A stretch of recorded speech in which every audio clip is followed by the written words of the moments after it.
Bonjour, nous allons inaugurer cette année une nouvelle série de cours. Je vais rester sur la question des éléments, mais ce ne seront plus les éléments de l'architecture, ce seront les éléments de la ville. Bon, ça peut paraître, disons, iconoclaste, hein, puisque je ne suis pas urbaniste, je suis simplement architecte, mais malgré tout, il y a beaucoup d'architectes qui ont pensé sur la ville, qui ont construit des villes, qui ont réfléchi sur les villes et qui ont pensé aux éléments architecturaux qui les composent. Voilà, donc cette année, on va voir 4 éléments, enfin presque, je dirais pas pris au hasard, mais presque, si vous voulez. Bon, d'abord la place. Vous savez que la place, c'est quand même un truc pas possible, quoi. On est en ville, on est protégé dans des rues parfois étroites, et tout d'un coup, on débouche, voilà, sur une gigantesque clairière. Je me rappelle, j'ai un souvenir d'enfant comme ça, où je me promenais dans ma ville, Nice, avec mon grand-père, et tout d'un coup, on était dans une petite rue du Vieux-Nice, et puis on a débouché donc sur la place Masséna. C'était un sentiment d'une exaltation totale parce que voilà, on est dans un corridor, comme dirait Le Corbusier, et puis tout d'un coup, donc s'étale une gigantesque ouverture d'espace. Autre élément, la rue. La rue, c'est un peu la même chose. Je la verrais, disons, d'un point de vue presque phénoménologique, comme une coupure, une rupture. Voilà, dans la ville, c'est simple. Il y a les lieux privés, les habitations, où on est chez soi, bien au chaud, avec sa famille. Et tout d'un coup, eh bien, on sort dans la rue. Et la rue, j'ai vu récemment une pièce là, donc, au Théâtre de la Colline, où justement des personnages disaient la rue, ce lieu d'exil. Voilà. Et tout d'un coup, voilà, on est exilé. Et dans la rue, il peut se passer des tas de choses. Voilà. Il peut se passer des tas de choses qui ne se passent pas quand on est enfermé chez soi. On peut trouver l'amour de sa vie, on peut tomber, on peut peut-être se faire tuer, tout est possible. C'est comme ça que j'aborderai la question de la rue. Après la rue, le pont. Le pont, c'est vrai que je vais surtout le voir d'une manière très précise. Le pont, c'est comme une sorte de continuité de la ville par-dessus la nature. C'est vrai que voilà, les premiers ponts, les ponts médiévaux, c'était des ponts bâtis, c'était des ponts construits, c'était des rues, corridors, sans aucun égard pour les fleuves qu'ils traversaient. Donc on restait, quelque part, vous voyez, enfermé hermétiquement enfermé, voilà, dans son monde humain. C'est comme ça que je vais donc regarder le pont, et puis enfin le quartier, parce que le quartier, c'est vrai que c'est comme une petite ville, c'est comme une petite ville dans la ville, mais contrairement à la ville qui est très grande, vous voyez, même la plus petite des villes, elle est compliquée à comprendre. Tandis que le quartier, oui, on peut l'aborder, et puis quelque part, le quartier, c'est aussi, disons, un lieu d'expérimentation pour les architectes qui veulent penser la ville à leur façon. Voilà, donc aussi, voilà le programme pour cette année, et bien sûr, peut-être, on pourra continuer les années suivantes en abordant d'autres éléments.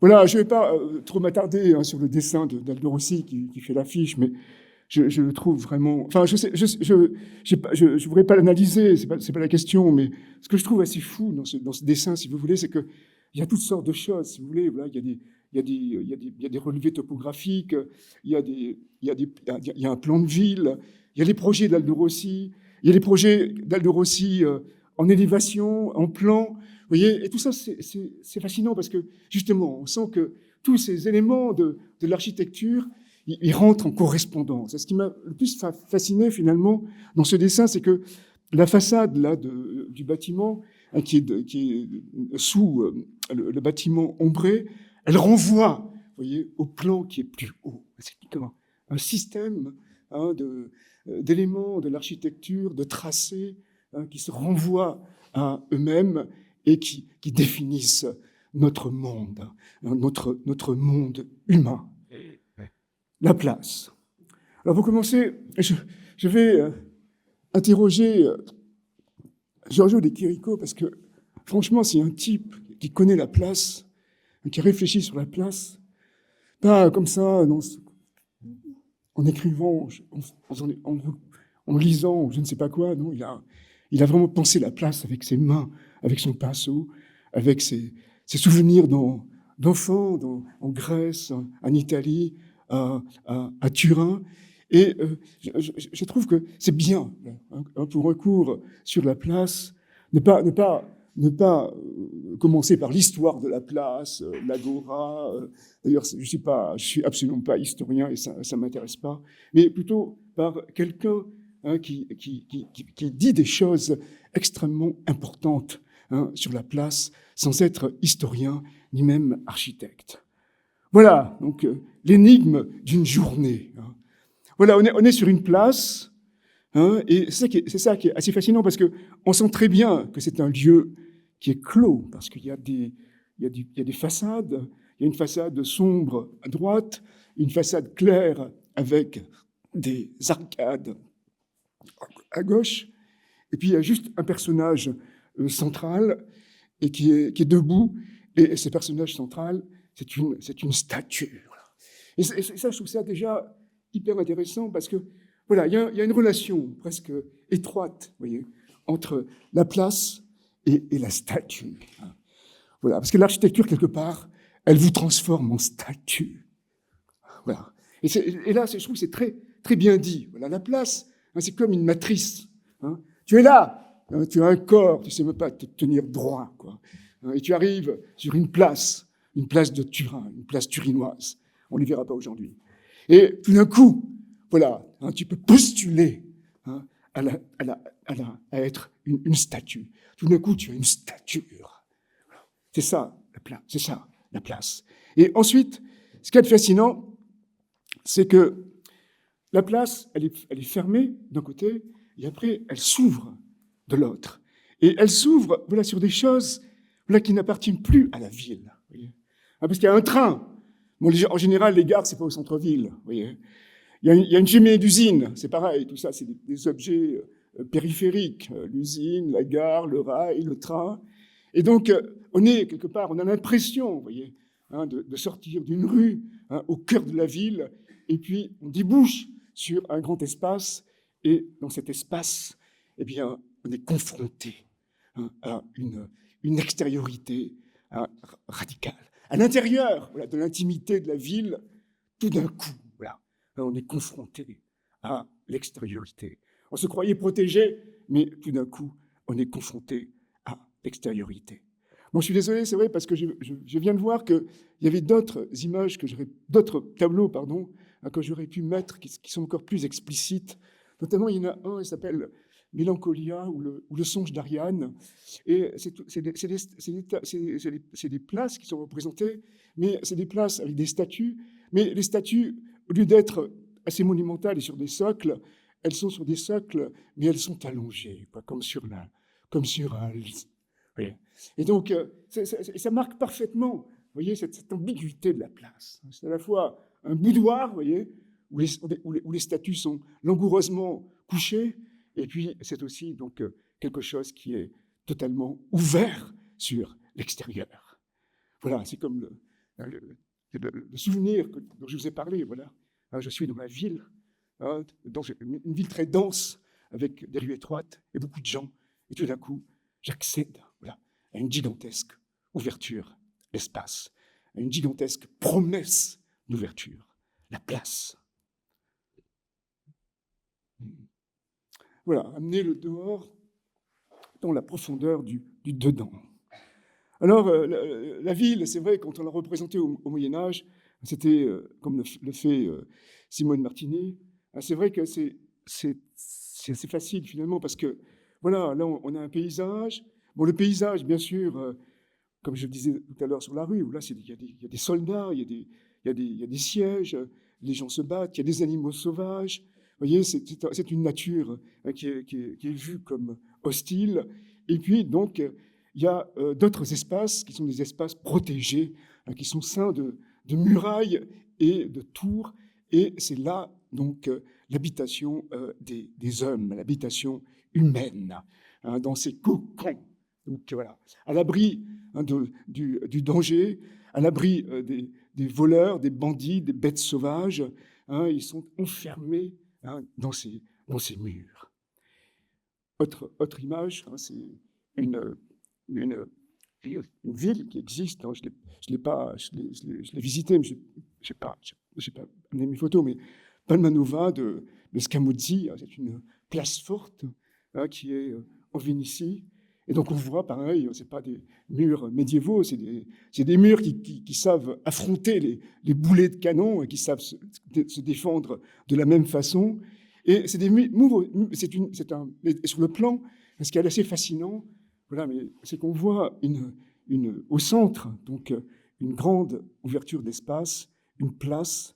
Et ce qui est aussi assez sidérant dans ce dessin, même si la ville ne sera pas réalisée comme ça, c'est qu'au centre de la ville, il y a une gigantesque ouverture d'espace, il y a une extériorité, et au centre de cette extériorité, on retrouve une tour qui est sainte par un fossé rempli d'eau. C'est une sorte d'effet de mise en abîme que je trouve totalement, qui donne à réfléchir. Bien que la ville en elle-même, elle n'a pas été réalisée comme ça. Donc effectivement, au centre, c'est un polygone à 9 côtés. C'est assez rare. Et au centre, donc, il y a une ouverture d'espace qui est aussi nonagonale. Et au centre, donc, c'est un grand vide. Comme la photo, d'ailleurs, l'exprime très, très bien, avec le dôme de la ville. Tout d'un coup, voilà, on est à l'extérieur. Là, c'est des champs, c'est des montagnes, là encore, où des ennemis venus des Alpes pourraient descendre. Et tout d'un coup, on arrive à l'intérieur de la ville, protégée par ces remparts et ces bastions. Et puis, on a donc un espace, un grand espace ouvert, mais qui est totalement protégé. Voilà, ça c'est les places un peu peintes qui n'existent pas. C'est des places de cité idéale qui sont peintes par des architectes, par des peintres, mais souvent aussi des peintres qui ont travaillé, qui ont collaboré avec des architectes pour faire leur toile, ou des peintres qui sont aussi des architectes. Voilà, donc ces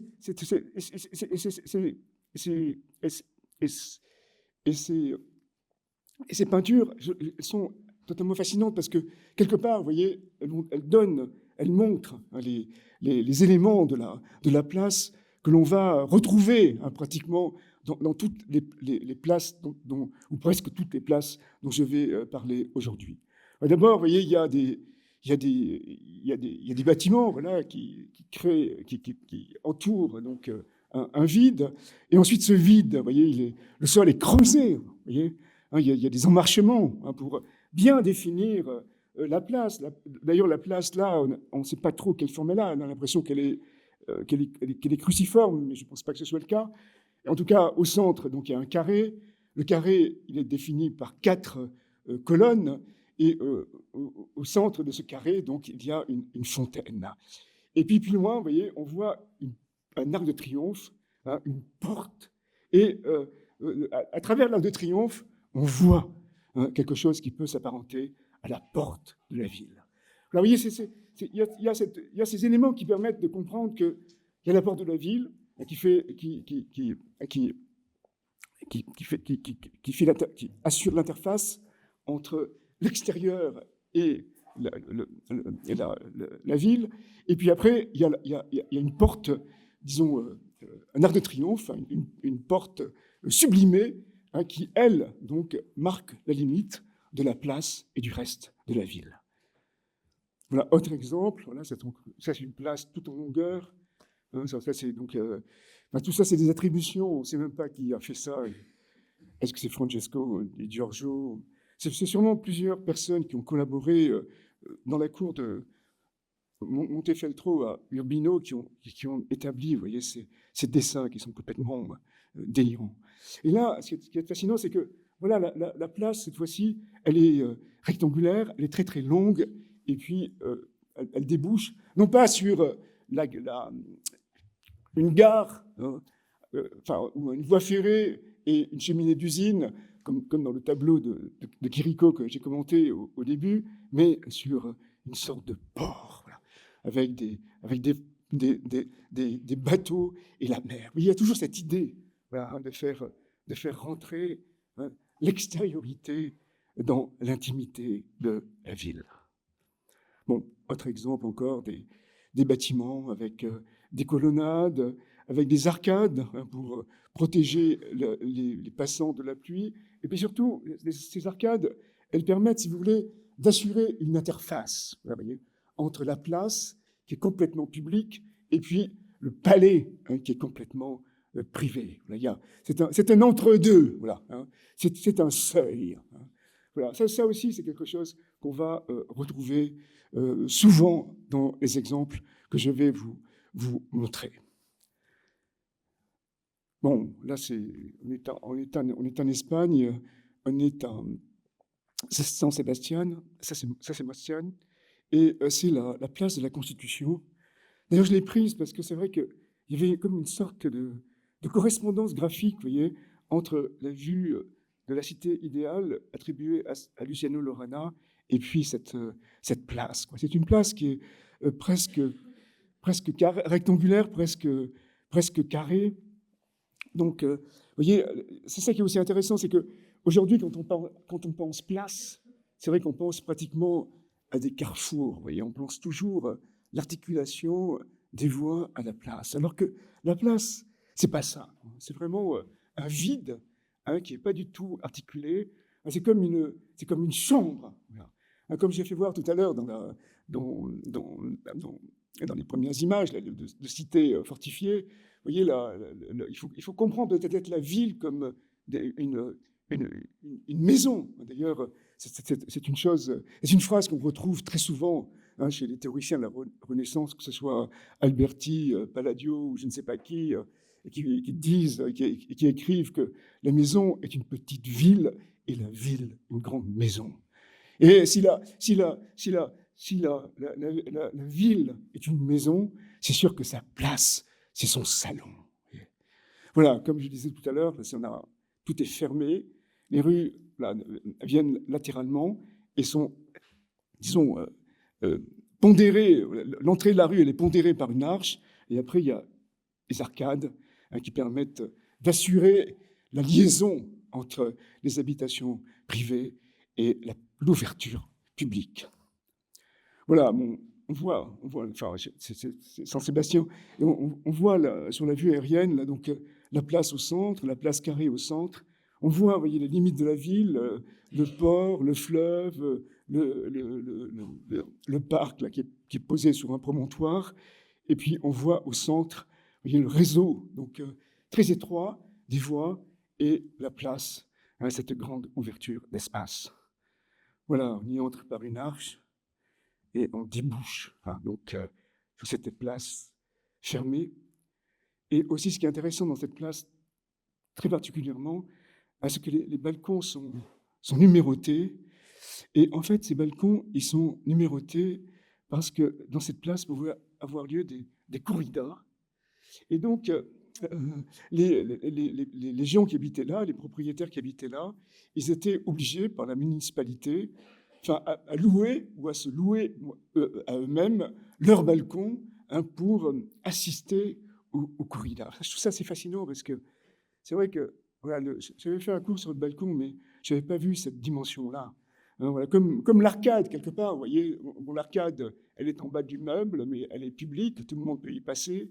Et le balcon, quelque part, voilà, ce n'est pas la propriété des habitants, comme peut être le salon ou la cuisine, mais c'est quelque chose qui peut être partagé, parce que c'est quelque chose qui assure, vous voyez, l'entre-deux, voilà, entre l'espace public, l'espace des possibles, et puis l'espace privé.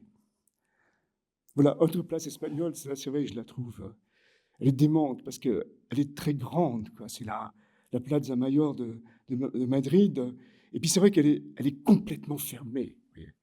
Il y a des rues, bien sûr, mais les rues, elles traversent des passages pour y pénétrer. Et les rues, elles ne sont pas vraiment dans les angles, hein, ni au milieu des bâtiments. Vous voyez, elles sont à l'extrémité des bâtiments, et on ne sait pas trop, finalement, comment les gens finissent par rentrer dans cette rue. Et c'est pareil, vous voyez, on est pris dans un petit jeu de ruelle, et tout d'un coup, on débouche sur la place. C'est une expérience vraiment totalement sidérante, et qui permet bien de comprendre, voilà, hein, ce qu'est une place. Et ce qu'est la place dans la ville. La ville, effectivement, enfin, on le verra dans les prochains cours, mais c'est un espace qui peut être assez intime, et tout d'un coup, voilà, on est confronté à l'extériorité. Voilà, la place. Cette place, quand on regarde la vie aérienne, on est sidéré, parce que moi, je ne comprenais pas au départ. Je dis, mais c'est quoi ce truc-là? C'est un mec qui est arrivé, il a découpé le tissu urbain avec un couteau, et puis il a mis la place. En fait, c'est vraiment l'impression qu'on a. On a vraiment l'impression que, vous voyez, c'est un espace qui a été coupé aléatoirement, donc au couteau, dans une ville dense.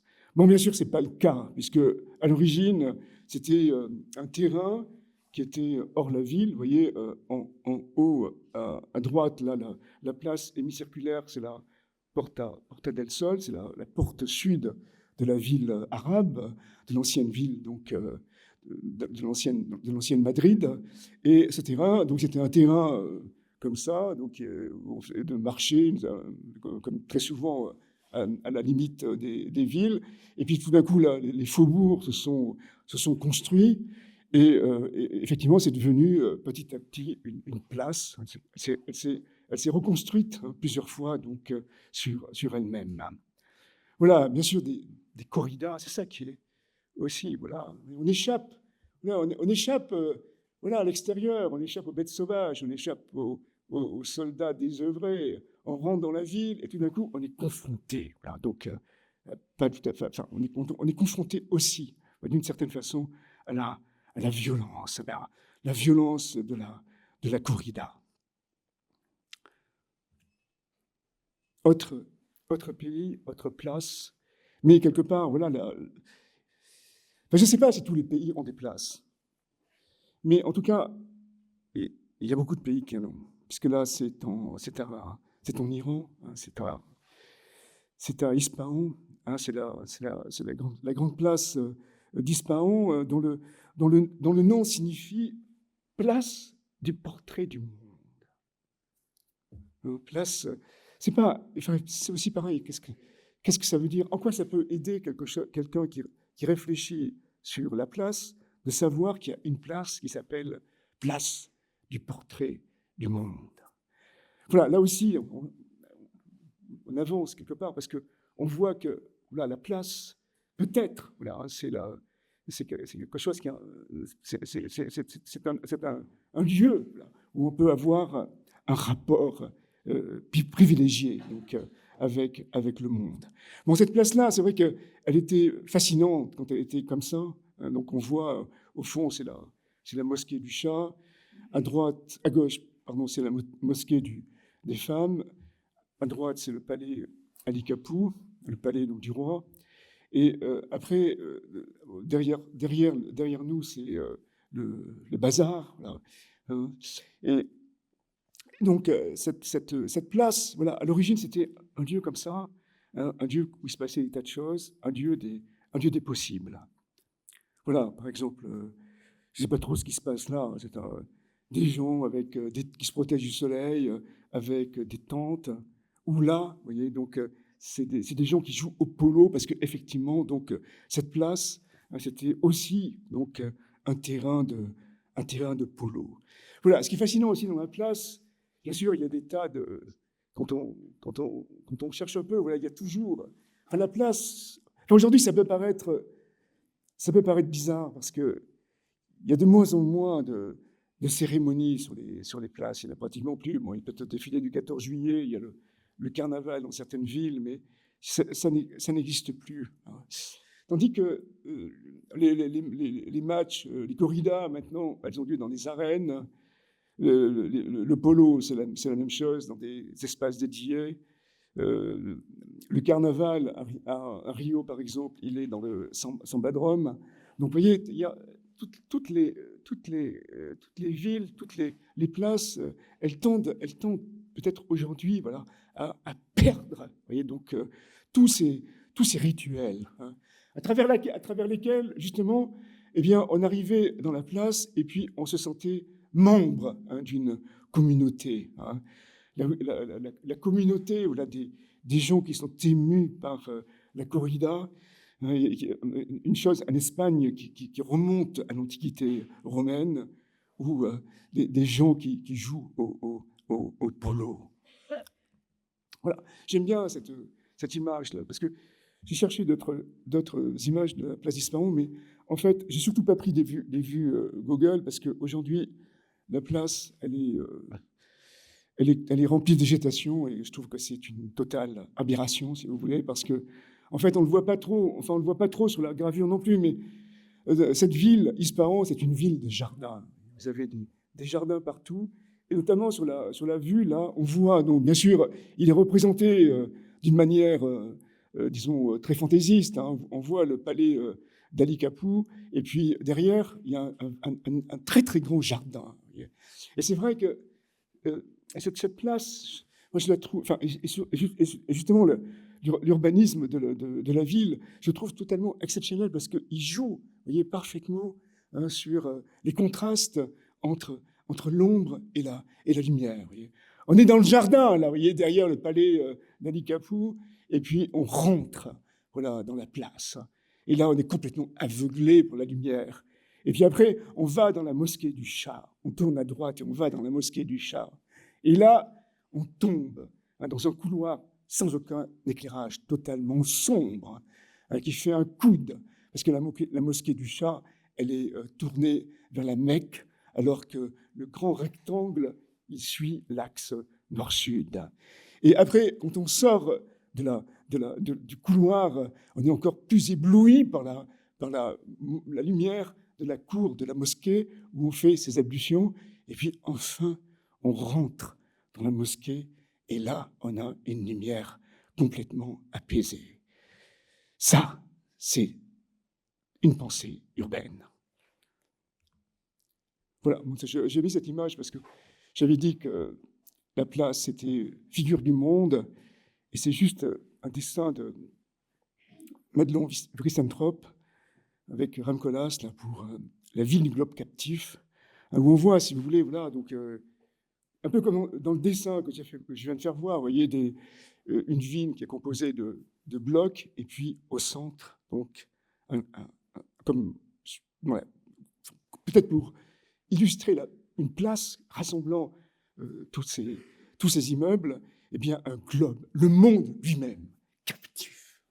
Hein, donc, voilà, je pense que voilà, les places, c'est vrai, hein, ce sont des mondes captifs. C'est-à-dire qu'on retrouve la violence de l'extérieur, mais en même temps, eh bien, elle est canalisée, elle signifie quelque chose, elle est chorégraphiée. Voilà, donc la place, hein, c'est un monde, hein, captif. C'est pas le monde dans toute sa violence, hein, c'est une ouverture vers une extériorité, mais cette extériorité, elle reste médiatisée, elle reste captive. Alors tout à l'heure, j'ai fait voir l'image de la cité idéale avec la place, hein, qui s'avançait dans la mer. Et c'est vrai que peut-être c'est faire une erreur de parler de ça maintenant. Peut-être je pourrais peut-être faire un jour un élément, le pont, traiter le port comme élément. Mais je préfère, dans le cours sur la place, voilà, faire voir des ports. Parce que justement, vous voyez, Tout à l'heure, on a vu chez les Chirico, donc là, on fait voir depuis le centre de la ville, depuis la place, l'extérieur de la ville, on fait voir la voie ferrée. Après, on a vu dans la perspective de la ville idéale, eh bien, la place qui donne sur une mer avec des bateaux. Et c'est vrai que voilà, amener la mer dans la place, c'est une façon d'amener l'extériorité donc à l'intérieur de la ville. Alors bien sûr, ces paysages-là de Lorrain, c'est des choses qui sont complètement étonnantes, fascinantes. Celui-là, c'est vu d'un port avec le Capitole, parce que voilà, c'est pour ça que j'ai décidé de faire ça, parce qu'en fait, si vous voulez, là, dans sa toile, justement, le Lorrain, hein, qui était à Rome, qui a peint à Rome, qui a appris donc auprès des peintres italiens, des peintres paysagistes italiens, eh bien, voilà, quand qu'est-ce qu'il a fait là? Est-ce que c'est un port? Oui, il y a des bateaux, mais surtout, vous voyez, les bâtiments qui sont à droite, ce sont deux bâtiments qui existent. C'est les deux bâtiments de la place du Capitole, hein, qui a été, donc, on en parlera tout à l'heure, remanié par Michel-Ange. Le palais des conservateurs, vous voyez, c'est le palais qui est au milieu, et puis au fond, le palais des sénateurs. Donc, vous voyez, je trouve le geste complètement fascinant d'intelligence, parce qu'il a pris la place du Capitole, il a coupé en deux, et puis il l'a mise comme ça, voilà, hein, au bord de l'eau. Déjà, cette place, c'est vrai que, on va le voir tout à l'heure, c'est vrai qu'elle aussi, elle fait rentrer, elle fait venir à elle l'extériorité, puisqu'elle est comme un belvédère au-dessus de la ville. Hein, c'est très subtil, parce qu'elle est tenue par trois côtés, et le dernier côté est ouvert. Mais là, il renforce encore le phénomène, hein, puisqu'il enlève le nouveau palais et il ne conserve, qui fait face au palais des conservateurs, et il ne conserve que deux des trois palais, hein, pour mettre la place, voilà, pour arriver voilà, à pousser à son paroxysme, vous voyez, cette idée d'ouverture de la place à l'extériorité. Bon, autre image, c'est l'entrée du port de Marseille de Joseph Vernet. Ça aussi, ce sont des toiles qui sont... je vous conseille d'aller les voir parce qu'elles sont au musée de la Marine. Hein, c'est d'ailleurs la partie la plus intéressante du musée.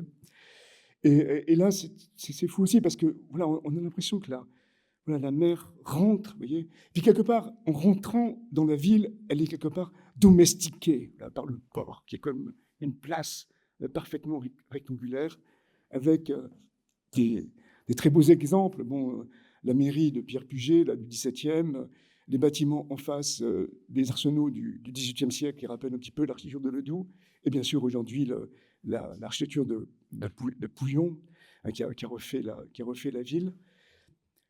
Et c'est un peu, c'est ça qui, enfin, je trouve fascinant, vous voyez, dans la manière dont l'aménagement du port a été repensé, hein, par Michel Desvignes et puis Norman Foster. Ils ont tout enlevé, toutes les, je sais pas quoi, les cabanes, les trucs, les parkings, enfin, tout ce qui existait, ils l'ont enlevé. Ils ont juste dallé, hein, pour que justement il y ait ce rapport. Mais ce rapport, enfin, le port maintenant, bien sûr, c'est plus un port de marchandises depuis longtemps, puisque le port de marchandises, il a été reporté à l'extérieur, beaucoup plus au nord. Hein, c'est un port de plaisance. Mais voilà, toute cette dimension, vous voyez, de l'eau, elle est, voilà, à la fois, c'est la mer, d'accord, il peut y avoir des vagues, enfin, quoique, avant que les vagues arrivent jusqu'au port, c'est pratiquement impossible. Mais aussi, voilà, c'est l'idée, vous voyez, d'arriver à domestiquer. Enfin, j'en parlais tout à l'heure à propos de globe captif. Vous voyez, c'est l'idée d'arriver à domestiquer, hein, la puissance de la nature. Voilà. La mer, elle rentre, et ça ne devient plus qu'un miroir d'eau, vous voyez, hein, comme dans certaines places, parce qu'ils ne sont pas au bord de mer, ou dans les jardins de Versailles. Voilà, là c'est leur travail. Hein. Donc il y a à gauche, hein, c'est le port tel qu'il était, avec des parkings, bien sûr, partout, des voitures, des tas d'éléments comme ça, et puis bien sûr du bitume partout. Et effectivement, elle a été débarrassée, elle a été pavée, et tout d'un coup, voilà, on retrouve un tout petit peu, vous voyez, cette ambiance. Là, à droite, ce sont les immeubles de Fernand Pouillon, voilà, comme les bâtiments classiques, vous voyez, qu'on voyait tout à l'heure dans le tableau de Le Lorrain. Il y a une sorte de contact comme ça, donc entre eux et la mer. Et là, bien sûr, donc c'est les gens. Il n'y a plus rien, il n'y a pratiquement pas de banc, il n'y a rien. Voilà, il y a cette ombrière là, donc réfléchissante, là, dessinée par Foster, et très très fine, hein, qui met simplement donc les gens, les promeneurs, les badauds en scène. Voilà, autre exemple, autre port. Voilà. Là, c'est pas un port de mer, c'est un port. Enfin, oui, c'est un port qui est en liaison avec la mer. C'est le port de Bordeaux, le port l'ancien port de la Lune, là, qui est peint, là encore, toujours par Joseph Vernet. Vous voyez, on voit, enfin, c'est pris, la vue, elle est prise du château Trompette, et puis on voit assez rapidement la place de la bourse, hein, de Gabriel, avec, qui s'avance légèrement sur l'eau. Voilà, là aussi, tout est vraiment pensé, hein, pour ce rapport à l'eau. Hein, on pourrait dire que c'est une sorte de demi-place Vendôme, vous voyez, parce que c'est comme un octogone, voilà, qui a été coupé et qui est mis, voilà, en relation avec l'eau, avec le port. Voilà la place de Gabriel, avec la bourse, avec la perspective comme ça, très théâtrale. Parce qu'en fait, avant, à Bordeaux, on y arrivait par bateau, on y arrivait par Paris, si vous voulez, c'est de l'autre côté de la Garonne. Donc pour arriver de France vers Bordeaux, hein, c'est comme une ville portuaire, quoi. Il fallait traverser l'estuaire de la Garonne. Et donc, et toute la ville, hein, se met en scène, hein, comme ça, donc par rapport à l'eau, et notamment donc cette place. Et ça, c'est une chose qui a vraiment été bien comprise par Michel Courajou quand il est intervenu donc sur les quais, hein, puisqu'il a créé un miroir d'eau qui réfléchit donc la place de Gabriel. Et puis à un certain moment, effectivement, ce miroir d'eau, il diffuse, hein, de la vapeur, et on voit la place donc à travers des nuages. Bon, encore un exemple de place. Cette place aussi, je la trouve complètement sidérante. C'est la grande place de Lisbonne, donc, qui a été construit, qui a été décidé par le Premier ministre portugais de l'époque, le marquis de Pombal, à la suite du tremblement de terre de 1755, qui a complètement détruit la ville. Et c'est un truc c'est vrai, qui a complètement traumatisé l'Europe. C'est un sinistre, mais totalement disproportionné. Hein. Toute la ville a été détruite.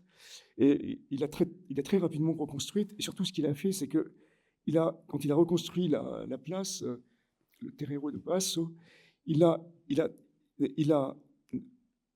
construite, mais il l'a ouverte. Il a ouvert complètement, hein, sur l'estuaire, sur le Tage, sur l'estuaire du Tage. Voilà, c'est une vue un peu fantaisiste, enfin, un peu comme celle de tout à l'heure de Bordeaux. Hein, donc, on voit, c'est une place qui est plus ou moins carrée et qui s'ouvre, hein, complètement sur le Tage, avec un débarcadère qui s'avance dans l'eau. Voilà, on voit la place, on voit l'Arc de Triomphe qu'on a vu donc dans les peintures au départ, la statue au centre, les arcades, hein, tout ça, donc voilà, tout ce système, hein, qui se met en place, hein, qui est comme une sorte de matrice, qui permet donc aux gens qui arrivent de se constituer, voilà, comme une sorte de communauté urbaine. Voilà, mais maintenant, on a vu les places ouvertes, mais on va revenir dans les places totalement fermées. Parce que ces places fermées, c'est vrai qu'elles sont... Les places royales françaises, c'est vrai que elles ont vraiment été conçues comme des salons à ciel ouvert, quoi. Ça rappelle, enfin, certains salons, comme bon, le salon de Vaux-le-Vicomte, c'est vrai que c'est un grand salon elliptique, mais il y a une sculpture au centre. C'est comme une place, pratiquement. C'est comme une place. Enfin, ça pourrait rappeler la place des Victoires. C'est aussi des opérations immobilières, hein, comme la place des Vosges. Donc, effectivement, c'était sur le site de l'hôtel des Tournelles, pardon, le jardin de l'hôtel des Tournelles. Et on a construit cette place qui est composée, si je me rappelle bien, de 36 hôtels particuliers. Et au départ, elle était pavée, mais c'est un espace fermé, hein, qui était réservé donc aux gens qui habitaient donc autour. Et bien sûr, vous voyez, dans cette place, il y a toujours des événements, des fêtes, hein, qui demandent, voilà, la collaboration, la participation, hein, des gens, et c'est quand même quelque part des grands rituels, voilà, hein, par lesquels justement les individus qui habitent la ville, eh bien, ils deviennent les membres d'une communauté. Bon, là, c'est un carrousel pour célébrer les fiançailles de Louis XIII et Anne d'Autriche. Et puis ensuite, c'est vrai que cette place, comme aujourd'hui d'ailleurs, elle a commencé à être plantée. Il y a eu des pelouses et après des arbres. Et on la voit maintenant dans le plan de Turgot. Vous voyez, donc, comme les places qu'on a vues, comme quelque part, comme la place espagnole, la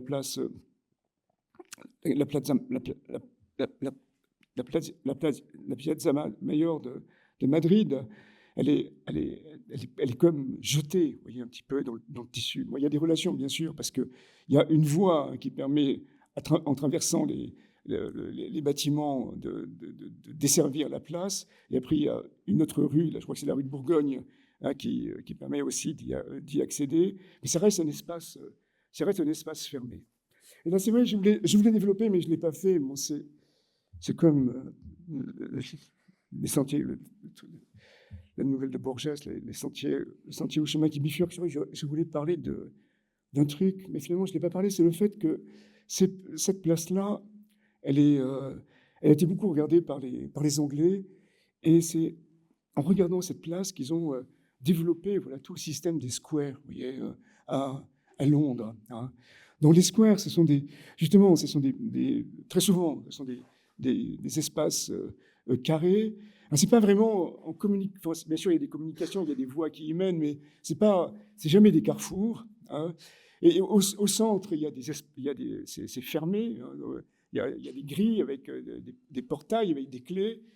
Et ce sont les gens qui habitent donc dans les hôtels particuliers qui ceinturent les squares, qui peuvent y accéder. Mais surtout, à Londres, ce qui est fascinant, c'est que, vous voyez, ça a donné lieu à tout un urbanisme, hein. Ce sont des espaces comme ça, qui ne sont pas connectés, qui ne sont pas reliés.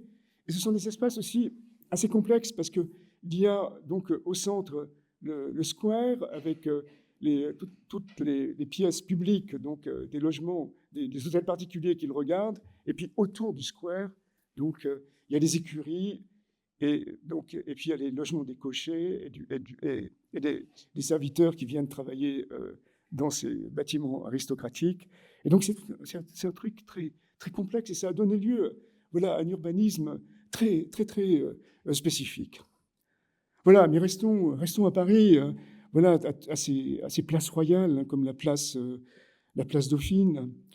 C'est vrai que la place Dauphine, voilà, à l'origine, c'était un triangle fermé, hein, donc sur 3 côtés, hein, mais par contre, l'aile qui donnait à l'est, elle a été détruite par Viollet-le-Duc pour mettre en scène justement la façade du palais de justice, la façade monumentale du palais de justice de Louis Duc. Voilà, mais ce sont des espaces, vous voyez, qui sont complètement fermés. Bon, là, bien sûr, il y a eu tout un travail de remodelage, hein, de la pointe de l'île de la Cité, avec la création du Pont-Neuf.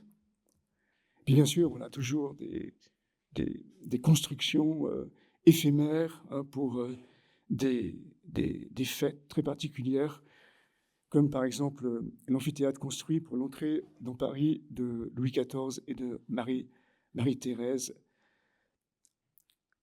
en 1660.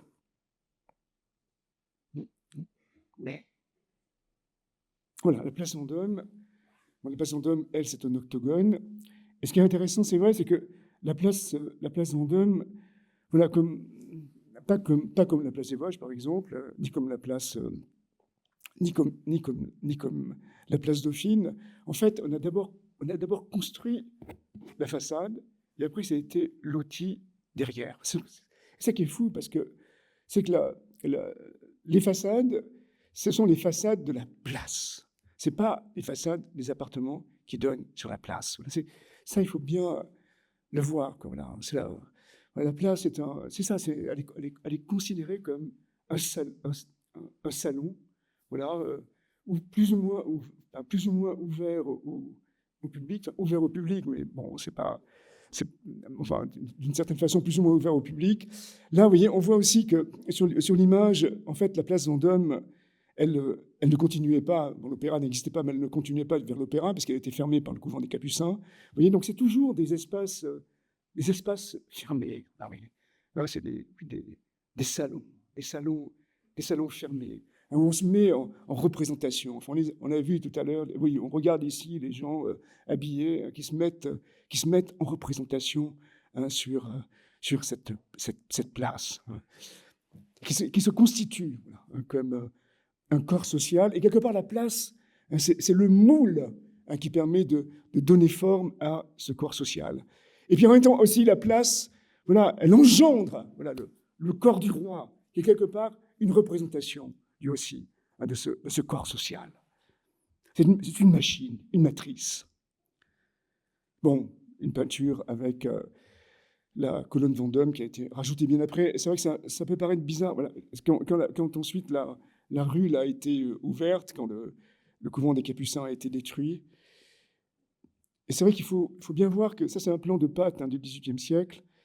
Pardon, c'est un plan de Pierre Patte du XVIIIe siècle. On voit très bien, vous voyez, que toutes ces places, il les a toutes dessinées, enfin même des places projetées. Voilà, elles sont pas connectées. Hein, elles sont toutes complètement déconnectées. Mais il n'est pas question de circuler. Voilà, vous voyez, c'est pas ça. Elles participent pas de la circulation. C'est pas des ronds-points comme quelque part on les considère aujourd'hui. Hein, mais c'est vraiment donc des lieux presque clos et vides. Vous voyez. Voilà, ça c'est autre chose. C'est l'idée inverse, hein, c'est-à-dire c'est un petit peu ce que me suggérait la colonne Vendôme sur la place. Hein, c'est le fait que c'est la Rome de Sixte Quint. Et lui, Sixte Quint, c'est vrai qu'il n'avait pas pensé du tout voilà, en termes de places fermées ou de monuments fermés sur eux-mêmes. Au contraire, vous voyez, il avait pensé hein, tout avec des circulations. Et toutes ces circulations, tout ce réseau de circulation eh bien, était axé hein, sur des éléments verticaux, des colonnes votives, des obélisques. Tout ça parce qu'il fallait que Rome, ce soit une ville de pèlerinage. Hein, et donc, il fallait guider les pèlerins, les pèlerinages donc, à travers la ville. Et c'est vrai que ce système-là, quelque part, c'est un système qui anticipe voilà, le système haussmannien hein, qui va chercher ensuite donc, à relier tous ces espaces entre eux. Voilà, c'est la place comme un édifice inversé.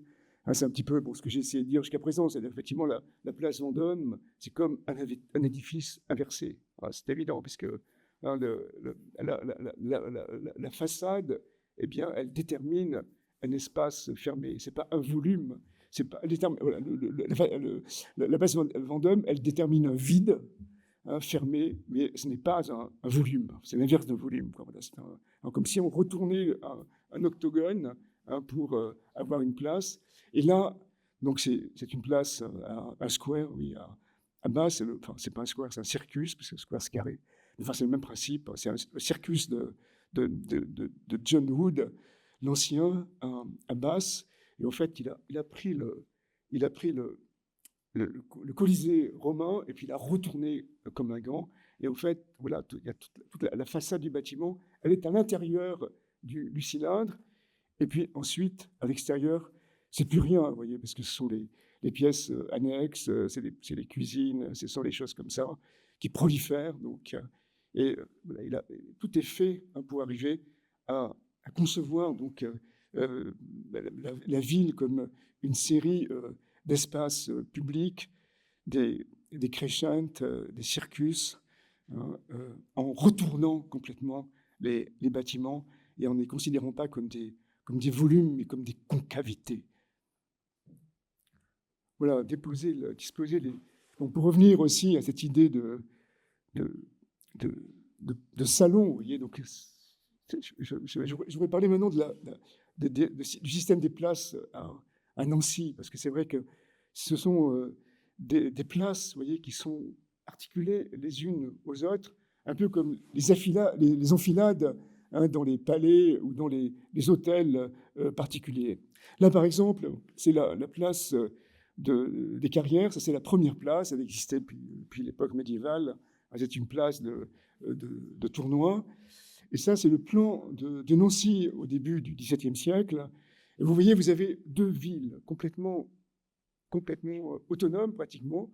Il y a la vieille ville qui est fortifiée, et puis la ville nouvelle qui s'est d'abord rajoutée presque spontanément, et puis ensuite qui a été fortifiée. Et ces deux villes, quelque part, elles ont gardé les fortifications contre elles, quoi, voilà. Et donc, avec Vauban, avec Louis XIV, quand effectivement il a fallu repenser le dispositif de défense, tout ça c'est tombé un tout petit peu, c'est mis en crise, et donc il a fallu, là, vous voyez, relier les deux villes. Et c'est ce qui a été fait par Emmanuel Héré, hein, parce que vous voyez, on le voit sur le plan, il a créé la place Stanislas, et il a créé une ouverture dans la muraille, il a dessiné un arc de triomphe, encore un, et ensuite il a annexé plus ou moins, enfin, où il a articulé la place Stanislas à la place des Carrières, et puis enfin, donc, vous voyez, cette place des Carrières, elle se termine par une autre place en hémicycle, hein, qui rappelle un peu la place Saint-Pierre du Bernin à Rome. Donc ça fait comme, vous voyez, une succession, une enfilade, hein, de trois places. Voilà la première. Ensuite, l'Arc de Triomphe. On est toujours sur la place Stanislas. Vous voyez, dans les angles, il y a des grilles, et donc il y a les grilles, elles ouvrent, hein, sur des parcs, notre type de vide. Et donc c'est toute une articulation comme ça de vide qui permet la jonction et la fusion entre la ville ancienne et puis la ville nouvelle. Voilà les grilles. Et ça, c'est la dernière place, donc avec ces hémicycles. Voilà, on voit là sur le plan, la vue aérienne, la succession, l'enfilade, hein, de ces trois types de places. Une place carrée, une place rectangulaire très longue, comme un cours, et puis enfin donc une place en hémicycle, rappelant celle du Bernin à Rome. Bon, bien sûr, la ville, ça permet la place, pardon, ça permet quelque part de réécrire l'histoire de la ville. Bon, c'est le cas de la place Navone à Rome, hein, parce que c'est un ancien cirque. Donc on voit très bien que, vous voyez, la ville païenne, quelque part, elle affleure là, puisque hein, le tracé, c'est le tracé d'un cirque du premier siècle. Et cette place, donc, elle se transforme. Vous voyez, il y a des églises, il y a des obélisques, il y a des fontaines. Et ce qui est bizarre aussi dans cette place, c'est que, voilà, ça c'est le plan du stade de Domitien. Et en fait, si vous voulez, en général, dans les stades romains, il y a des spines, hein, c'est-à-dire il y a des murs au centre pour que les chars puissent tourner et qui sont souvent disons, couronnés de statues ou d'obélisques. Et là, vous voyez, la spine, elle n'existait pas. Et quelque part, elle a été rajoutée, puisqu'on voit deux fontaines et puis une obélisque au centre qui permettent de la dessiner. Comme si, voilà, comme si il y a un jeu comme ça, donc, avec la mémoire. Là, on réaffirme quelque part le, le, le cirque romain, et puis en même temps, donc, on dessine des églises qui déforment, notamment l'église Sainte-Agnès de Borromini, hein, qui déforme le plan originel du cirque pour le rendre totalement méconnaissable.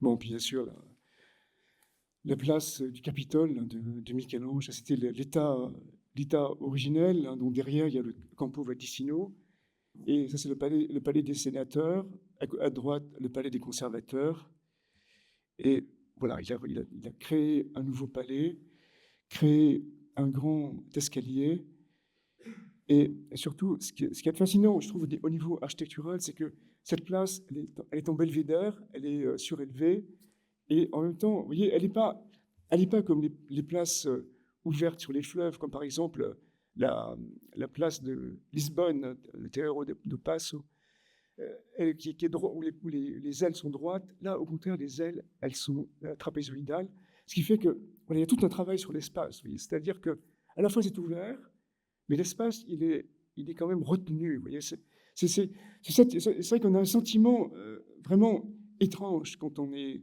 sur la place, parce que à la fois, donc, on est dans un salon, donc avec cette forme trapézoïdale qui retient l'espace. Hein. Après, il y a des escaliers qui descendent, mais ils sont contredits par les deux statues antiques là, qui permettent de créer une sorte de barrière, qui permettent aussi de fermer l'espace. Enfin, il y a tout un jeu, si vous voulez. Comment arriver à la fois à créer un sentiment de très forte intimité, et c'est vrai qu'on a ce sentiment-là, d'autant plus que là, cette fois-ci, vous voyez, il y a bien sûr une statue au centre, mais comme dans toutes les places qu'on a vues, mais disons la centralité de la statue et la relation de la statue donc, au bâtiment autour d'elle est renforcée voilà, par le tracé très complexe hein, du sol, par le dessin très complexe du sol. Voilà, là on voit encore mieux peut-être la manière, vous voyez, dont l'espace est retenu pour justement avoir cette impression comme ça d'être à la fois dans une sorte d'intimité et puis d'être confronté donc ensuite au paysage. Voilà, c'est l'aile nouvelle, hein, totalement redessinée par Michel-Ange. Puis on voit aussi, c'est d'une subtilité quand même assez étonnante. Bon, là, bien sûr, il y a des arcades, encore une fois, si vous voulez, voilà, qui permettent d'assurer l'articulation entre l'espace public de la place et puis ensuite l'espace plus privé, le privé des palais. Vous voyez, donc il y a ces sas comme ça, donc autour de la place. Et après, effectivement, la place, elle est légèrement renflée. Donc il y a aussi des emmarchements. Ben, c'est extrêmement complexe et tout est fait voilà, pour arriver à donner le sentiment, enfin un sentiment presque équivalent, vous voyez, de fermeture et d'ouverture. Bon, bien sûr, les places, il y a des places qui sont pas vraiment définies par des bâtiments. C'est ça qui est fascinant, qui sont juste définis par leur ancrage au sol et qui s'avancent comme ça dans le paysage. Bon, c'est le cas de la place du Pérou à Montpellier, hein, parce que c'est une place qui est totalement à l'extérieur de la ville. Hein, donc c'est une sorte de promontoire comme ça qui s'avance vers les Cévennes et puis au loin vers les Pyrénées, hein, qui a été créé donc sous Louis XIV. Donc aussi cette place, elle est dominée par une statue, mais surtout elle a des murs de soutènement énormes, quoi. C'est vraiment, il y a tout un travail, vous voyez, de remblai, hein, pour avoir une surface parfaitement plane au-dessus donc du paysage. Bon, on va retrouver les éléments habituels. Il y a l'Arc de Triomphe qu'on voit à gauche. En fait, c'est la porte, une des portes de la ville qui a été transformée. Ensuite, il y a aussi la fontaine. Elle a été construite beaucoup plus tard, bien après le début des travaux de la place, même un siècle après. Mais là aussi, c'est encore un élément, disons, récurrent de la place. Et on voit aussi l'aqueduc, au fond, qui apporte l'eau de la fontaine. Là. Voilà l'Arc de Triomphe. Et puis cette grande esplanade là, qui s'avance comme ça, donc vers l'extérieur, vers le paysage. Voilà, c'est très différent des places jusqu'à présent qui étaient comme des salons, vous voyez, creusés dans la ville. Là, c'est des places ouvertes, qui sont vides et qui sont entourées de vide. En plus, la place, encore aujourd'hui, il y a des servitudes d'urbanisme qui ne permettent pas de monter plus haut que le socle, pour que vous ayez toujours l'impression comme ça d'être projeté dans l'horizon quand on arrive sur la place. Bon. Voilà, ça c'est la place de Montpellier. Bien sûr, on ne peut pas ne pas parler de la place de la Concorde, quand on aborde la question de ces places ouvertes. Là, puisque la place de la Concorde, donc, elle a été conçue par Jacques-Ange Gabriel, et je crois qu'elle a été conçue parce qu'en fait, il y avait une statue du roi, donc il fallait la mettre en place.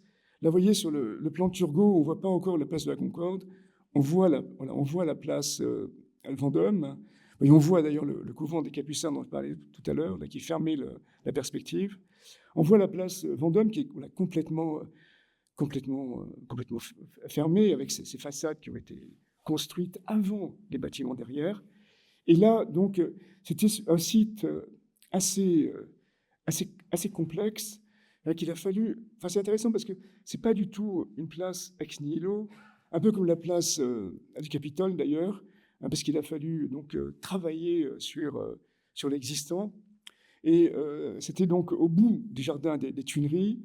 Au bout du jardin des Tuileries, donc l'accès au jardin était fermé par un des fossés avec de l'eau de l'enceinte de Philippe Auguste. Et donc Gabriel, il s'est servi de tout ça, de l'eau, pour créer sa place. Il a gardé le canal, le fossé jaune, donc de l'enceinte de Philippe Auguste, qui entourait le jardin des Tuileries. Et il a créé donc une place, mais uniquement en travaillant sur le sol. Donc en creusant des fossés, hein, en les remplissant d'eau. Et aussi, il a juste créé, là encore, comme pour la place Vendôme tout à l'heure, des rideaux comme ça construits. Donc c'est l'hôtel de la Marine et puis l'autre hôtel là, qui ferme la place au nord. Hein, c'est vraiment, là encore, des rideaux qui ont été conçus pour la place, pas du tout pour les bâtiments qui ont fini par les occuper. Et donc il y a très très peu de choses. Et ce qui est aussi étonnant, c'est que voilà, l'espace de la place, eh bien, il est pratiquement uniquement défini par le sol, par le soubassement, par le socle, par les fossés. Voilà. Il est très peu défini par les bâtiments autour, parce que les bâtiments autour, c'est juste, il y en a pas d'ailleurs, il y a juste ces bâtiments au nord qui fonctionnent comme des rideaux qui masquent justement le faubourg Saint-Honoré qui commence à être construit totalement anarchiquement. Bon, là, bien sûr, il y avait ce projet d'église de la Madeleine dans l'Axe, mais bien sûr, il n'a été construit qu'au XIXe siècle. Voilà, bien sûr, aussi une place à l'échelle du paysage, puis après à l'échelle du pays, une place donc où on a pu exécuter les traîtres à la Révolution. La place, ensuite, elle a été retravaillée par Hittorf. Donc, il a gardé les fossés, il a rajouté, comme sur la place, comme sur la Piazza Navone, une spine, enfin une épine, hein, donc avec 2 fontaines et une obélisque. Et ensuite, ça c'est la place aujourd'hui. Voilà, ce qui est fou dans cette place, c'est que le problème de cette place, c'est vrai, c'est que, en fait, à l'origine, voilà, elle était à l'extérieur de la ville, complètement. Donc, il y avait le jardin des Tuileries, il y avait les Champs-Élysées de Le Nôtre, mais ce n'était absolument pas bâti. Il y avait la Seine, elle est toujours là. Et voilà, il y avait ces 3 éléments. C'était une place, oui, qui sortait comme une hernie, vous voyez, de la ville. Et maintenant, cette place, elle est au centre de Paris. Donc ça, vous voyez, le contexte a complètement changé parce que la ville s'est extrêmement développée à l'ouest jusqu'à la Défense. Et aussi, c'est devenu donc un nœud de circulation, un carrefour, alors qu'à l'origine, c'était absolument pas ça, quoi. C'était une place fermée, vous voyez, où on pouvait accéder que très difficilement parce qu'il y avait ces fossés. Bon, maintenant, il n'y a plus les fossés, mais il y a encore les garde-corps du XVIIIe siècle. Mais voilà, c'est devenu un gigantesque carrefour. Et là, je voudrais parler du concours qui a eu lieu, mais sans parler du lauréat, parce qu'en fait, le projet lauréat, je le connais, c'est quelqu'un de très bien, il n'y a rien à dire là-dessus, mais en fait, je trouvais que on pouvait faire autre chose. Surtout que sa volonté à lui, c'était de faire en sorte que, si vous voulez, d'atténuer, vous voyez, le caractère très... enfin, le fait qu'il n'y ait pas de végétation sur la place, et de faire en sorte que cette place, elle devienne une sorte de liaison entre, d'un côté, les Tuileries, et puis de l'autre, le jardin des Tuileries, et puis de l'autre, les Champs-Élysées, donc en rajoutant des pelouses, et puis en rajoutant des arbres, notamment pour faire baisser la température l'été. Enfin, je trouve que ça me gêne un tout petit peu, parce qu'en fait, bon, voilà, je vous ai fait voir des places, bon, la place de Disparon, bon, bien que maintenant, c'est vrai qu'elle soit plantée, vous me direz, mais en fait, ce qui est fascinant là-dedans, c'est qu'on imagine à l'origine, voilà, on est aveuglé par la lumière, et après, on rentre dans l'ombre, et là, on aurait pu très bien imaginer un tout petit peu la même chose, hein, avec, on est dans les arbres, dans les jardins, dans l'ombre, tout d'un coup, on arrive dans la place, et puis tout d'un coup, on comprend qu'on est au cœur de Paris, parce que autour de la place, donc, on voit tous les bâtiments symboliques de la capitale, on voit le Dôme des Invalides, on voit l'Assemblée nationale, on voit la Tour Eiffel. Mais voilà, et je préfère vous parler de ce projet parce que je trouve très intéressant. C'est pas le projet lauréat, c'est le projet d'Antoine et Dufour, les deux jeunes architectes. Et eux, ce qu'ils ont plutôt cherché à faire, c'est à réancrer le plus possible essayer de revenir un tout petit peu à l'origine et réancrer cette place dans son sol. Vous voyez, notamment en dégageant en retrouvant les fossés qui ont été, disons, supprimés par Napoléon III au 19e siècle, parce qu'effectivement, il pouvait y avoir des accidents, des gens pouvaient tomber dedans.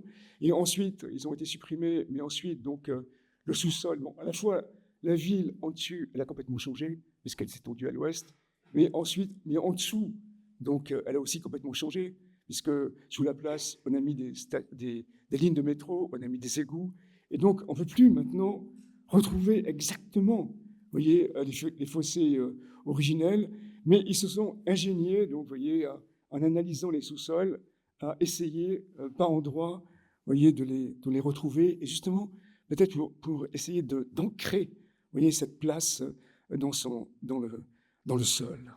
Retrouver quelque part l'idée de base.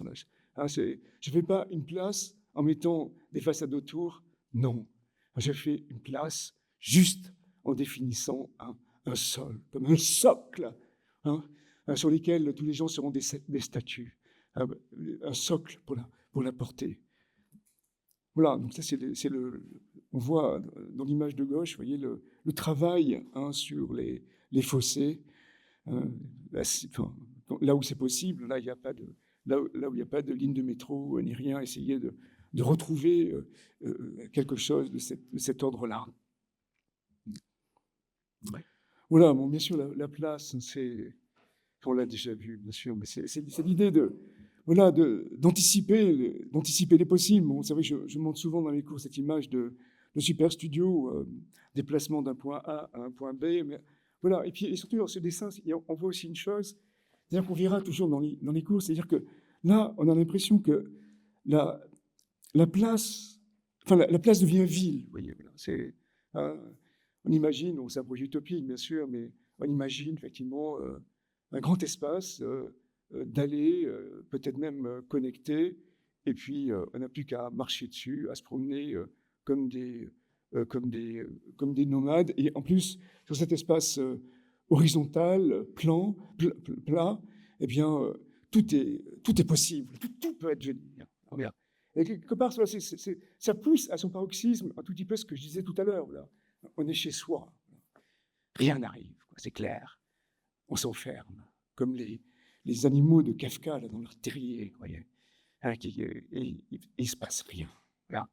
Et on sort dans la rue, sur la place, et là, il peut se passer quelque chose.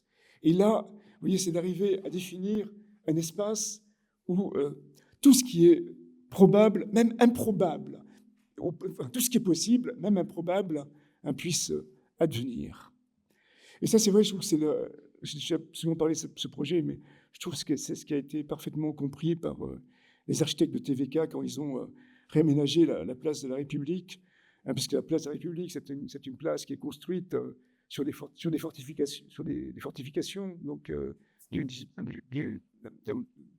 parisienne, c'est une ancienne enceinte, et donc le terrain, il est très inégal, vous voyez, parce qu'il y a des fossés, il y a des choses, il y a encore des traces des fossés.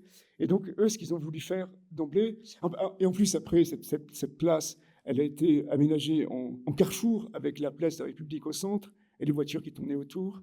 Et eux, ce qu'ils ont cherché à faire, vous voyez, c'est retrouver, voilà. Donc, comme dans l'image comme ça de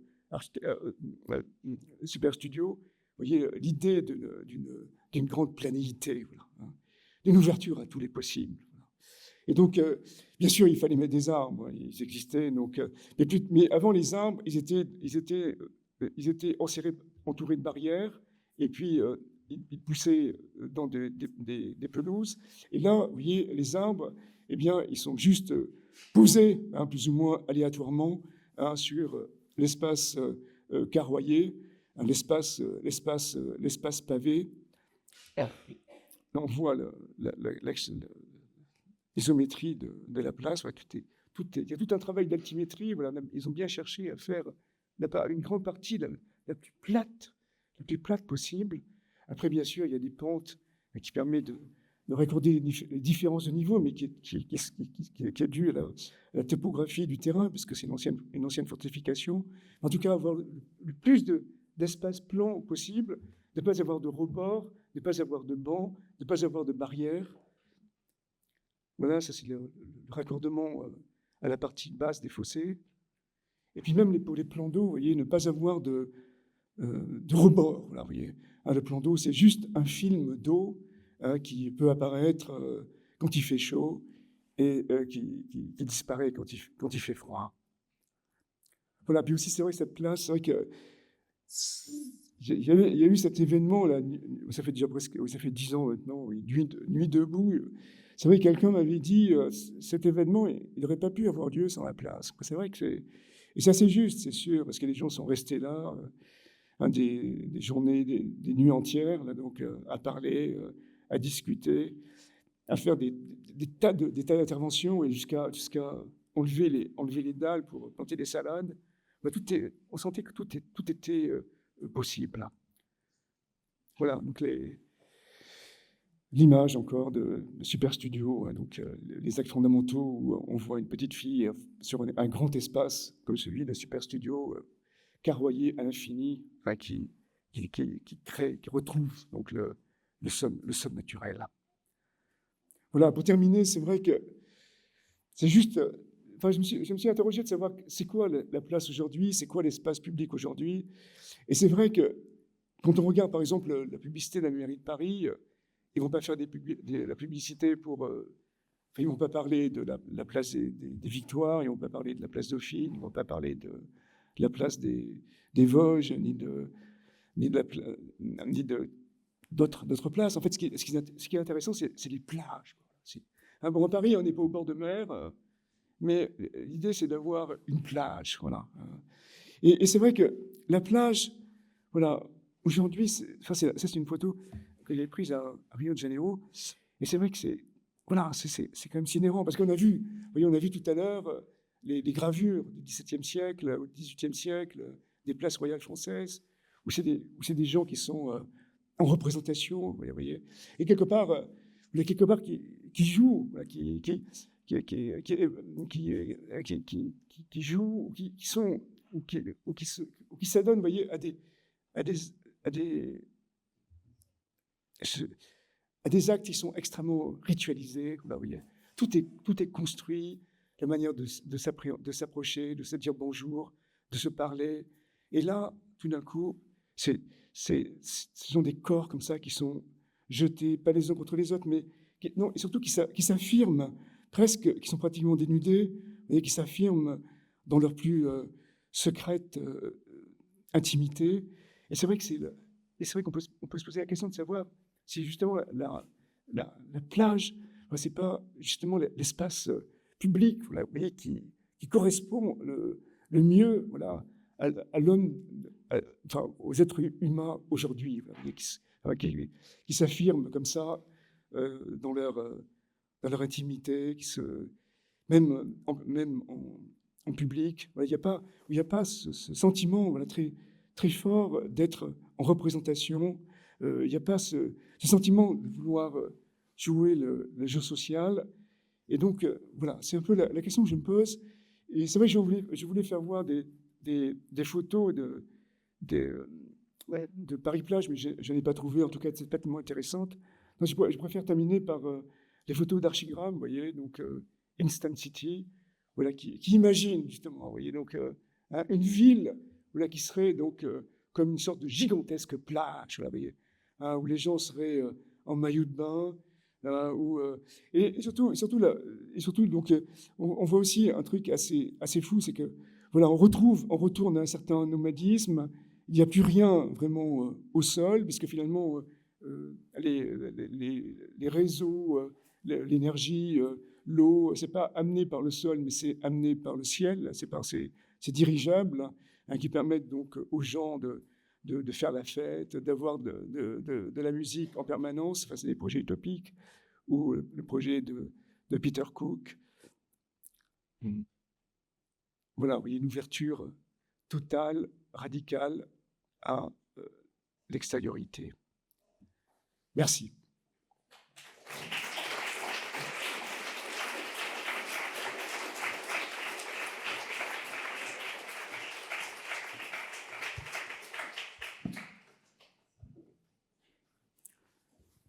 Vous avez des questions?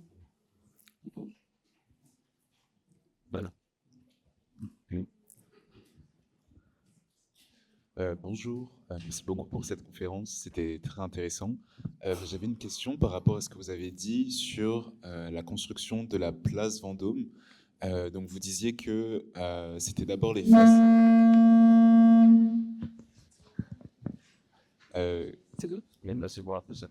Oui.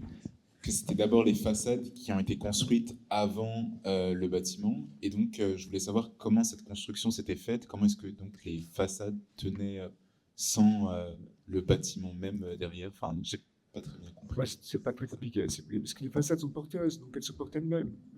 C'est important surtout pour la place Vendôme, comme pour la place de la Côte de la Concorde. Hein, c'était d'arriver donc à définir un espace public pour mettre en place la statue du roi. Je sais bien que mais tout ça, c'est difficile à comprendre aujourd'hui parce que, effectivement, on pense que la façade, c'est quelque chose qui rend compte d'une intimité, d'une extériorité, d'un confort, d'un bien-être, alors qu'en fait, au XVIIe siècle, pas du tout, c'est pas ça, quoi, tu vois.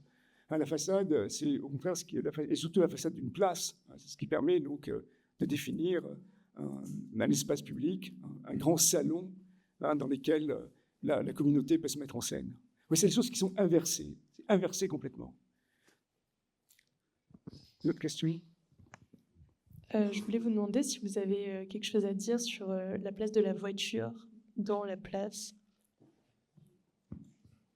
Non, bien sûr, bien sûr. De toute façon, la voiture, je pense que la voiture, ce qui est bien, c'est qu'aujourd'hui, finalement, on commence à s'en sortir, mais ça reste quand même un des mots les plus importants pour l'espace public. Bon, j'ai pas trop parlé, effectivement. Bon, j'ai pas fait voir des photos de la place d'Ispahan, parce qu'aujourd'hui, c'est une catastrophe. Il y a des jardins à la française, alors que c'est pas ça.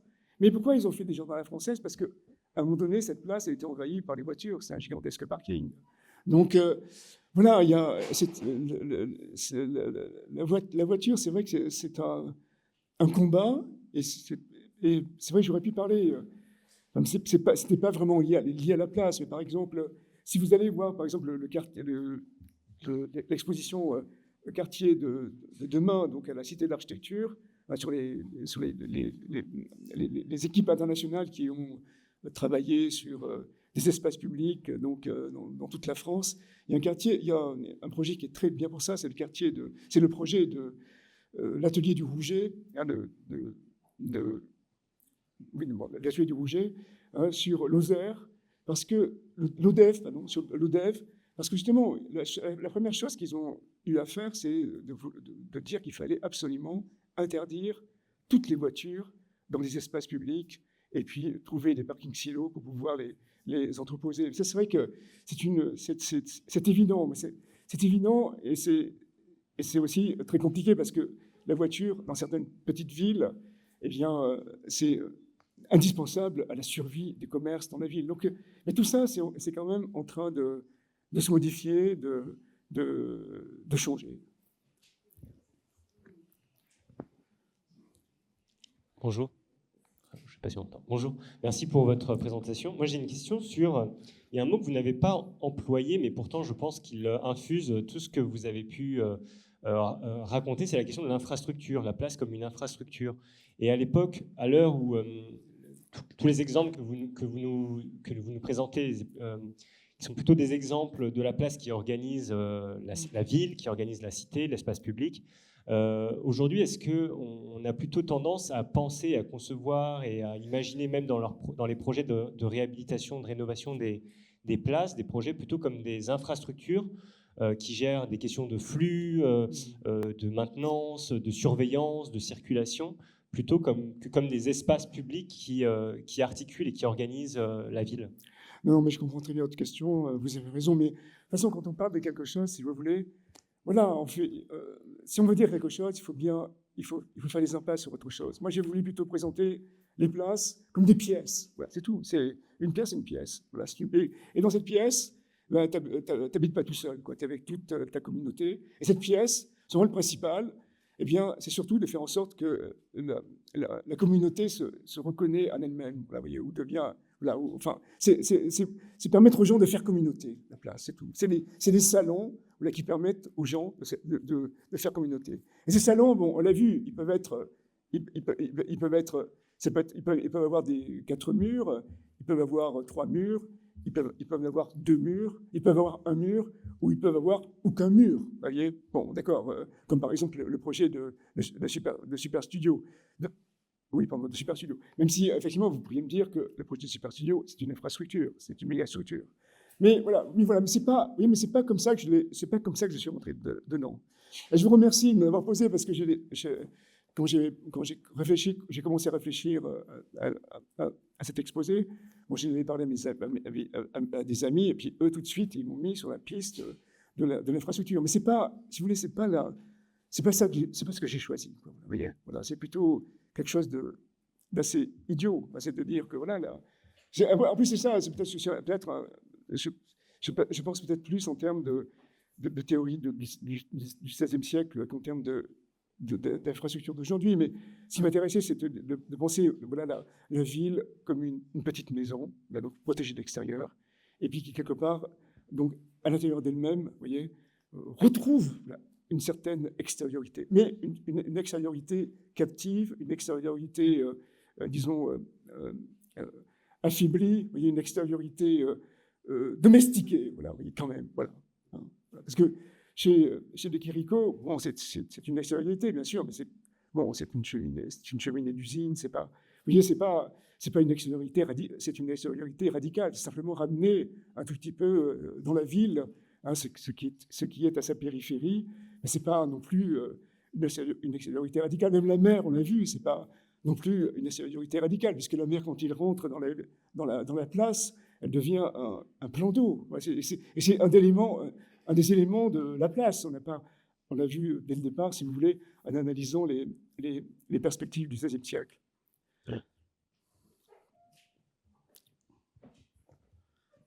Bonjour, vous avez commencé par une expérience personnelle. Un petit garçon qui arrive sur une place, très vite il a disparu et s'est substitué la statue qu'on voit encore là, qui n'est pas très incarnée. Et ensuite, les places ont souvent été en fait des immensités vides et la mer est une belle allégorie de ça. Est-ce que vous pensez que la place de village, qui est le centre où les gens du village viennent boire un coup, jouer aux cartes, est-ce que c'est un autre élément urbain ou est-ce qu'il y a des liens entre les deux? Non, mais c'est vrai, j'ai regardé le côté, il y avait ce côté métaphysique, c'est vrai, qui me fascine. J'aime bien aller à la plage à l'hiver, quand les plages sont désertes, c'est sûr, c'est ce qui me plaît. Pourtant, je suis unix, mais c'est comme ça. Vous voyez, donc, parce que, voilà, on voit des... Et surtout que quand on voit ces espaces désertés, voilà, on comprend, vous voyez, la puissance de l'architecture. On voit, quelque part, on voit le mécanisme architectural, vous voyez, qui permettent aux gens de faire communauté, vous voyez, qui permettent au roi d'être statifié. Vous voyez. On voit le mécanisme. C'est pour ça que j'ai mis l'accent là-dessus. Mais sinon, bon, bien sûr, j'ai fait voir aussi, si vous voulez, j'essaie de faire voir aussi toutes les activités qui pouvaient y avoir sur une place. Donc, bon, bien sûr, c'est des places, c'est des activités qui peuvent paraître exceptionnelles. Jouer au polo ou faire la fête pour les fiançailles de Louis XV et de Marie-Thérèse. Mais bien sûr, la place du village... bien sûr, je ne vois pas trop d'opposition par rapport à ça, si vous voulez. Peut-être que je n'ai pas bien répondu à votre question, mais... En fait, par rapport au mode, c'est la carrière, c'est du pôle et de la place. Ah oui, d'accord. Oui, d'accord. Non, mais ça par contre, non, mais ça, justement, ce qui m'intéresse, c'est plutôt le rapport de l'architecture aux individus, qui cadre les individus, qui implique un certain type de relations sociales, qui implique aussi un certain monde, puisque le monde, on le voit à travers l'architecture. Vous voyez. C'est pas, même si on est en plein désert, on ne peut pas échapper donc, au carcan architectural. Vous voyez. C'est plutôt ça que j'ai voulu faire voir que le reste. Vous voyez.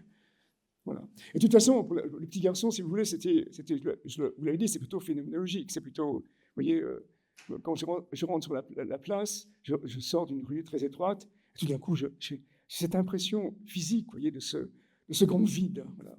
Et surtout de cet espace des possibles. Même si après les possibles, bon, on va jouer au polo sur la place d'Ispahan, mais on ne va pas faire des corridas là-bas, si vous voulez. Vous voyez, c'est voilà.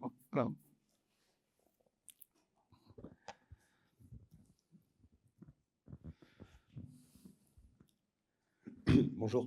J'aimerais vous poser une question sur l'avenir des places. Vous avez l'air de tenir au fait que les places soient des espaces vides, des espaces possibles. Aujourd'hui, on a tendance dans les projets urbanistiques qu'on voit autour de nous à vouloir végétaliser les places, donc les remplir de choses, de remplir les vides. Est-ce que pour vous, ça revient à dénaturer les places, de les remplir de végétation, ou c'est justement un avenir souhaitable? Non, mais je pense que voilà, la place est un élément de l'architecture. C'est un espace vide, un espace voilà, où on peut avoir très, très chaud. Et après, il y a le jardin, c'est autre chose. On va pas, On ne va pas transformer les jardins en places, on ne va pas transformer les places en jardins. Vous comprenez, c'est pas avoir des jardins partout. Eh bien, non, c'est bien. Je pense pas, parce que non, il faut ces espaces, si vous voulez. Voilà, parce que le jardin, c'est notre rapport au monde qui est donné par le jardin. Si vous voulez, vous avez un rapport à la nature, vous avez un rapport, je dirais même à la nature comme puissance, comme force. Voilà. Et sur la place, c'est pas ça, c'est quand même cette possibilité. C'est vrai que c'est peut-être très idéaliste de dire ça, parce qu'effectivement, dans la toile de Chérico, par exemple, il n'y a pas de café avec des tables de restaurant, il n'y a pas ça du tout. Donc, mais on voit deux individus qui se rencontrent, voilà, sous le regard d'une statue, d'une tour, et puis d'une cheminée d'usine qui ressemble à une colonne. Vous voyez, voilà, vous voyez, c'est très bien d'avoir effectivement d'aller dans le jardin et d'avoir un rapport à la nature, mais c'est bien aussi, voilà, d'aller sur la place et puis d'avoir un rapport frontal à l'autre, vous voyez.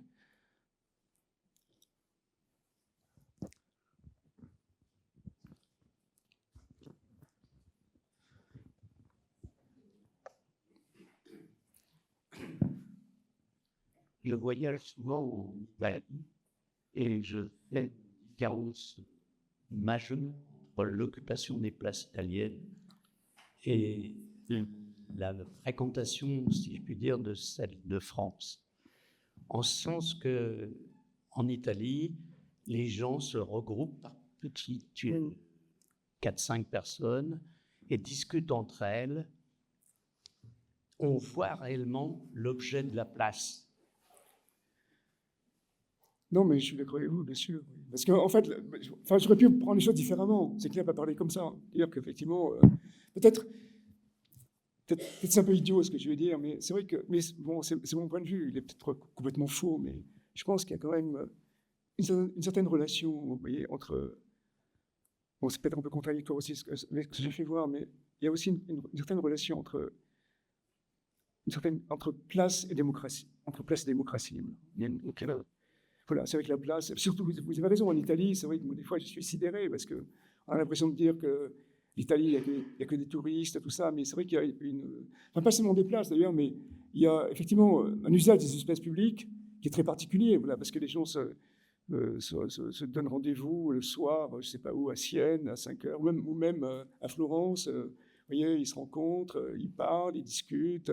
Ils ne vont pas forcément boire des cafés, ils restent debout, ils parlent. Tout ça, oui, oui, vous avez raison, bien sûr, c'est intéressant, mais c'est vrai que c'est pas non plus trop le point de vue que j'ai choisi de prendre, mais c'est vrai que ce point de vue, oui, je pense je ne saurais pas l'expliquer, mais je pense que oui, il y a un rapport, de toute façon, entre la place et la démocratie.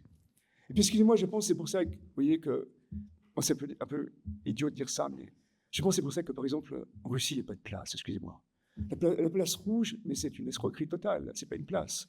C'est un vide entre deux espaces fermés, la ville neuve et puis le Kremlin. Et après, tous les quartiers sont complètement fermés sur eux-mêmes, où les gens sont plus ou moins, enfin l'origine en tout cas, entre soi. Et tout ça, c'est resté. Oui, voilà. Bon, je ne répète pas dû dire ça, mais c'est pas grave.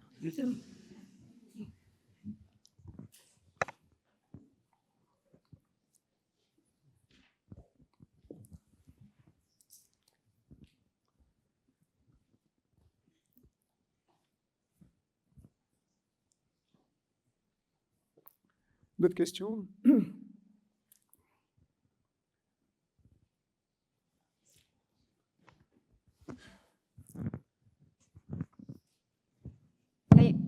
Vous parlez de lieux de rencontre pour ces places quand même, mais il y a toujours une absence pour s'asseoir.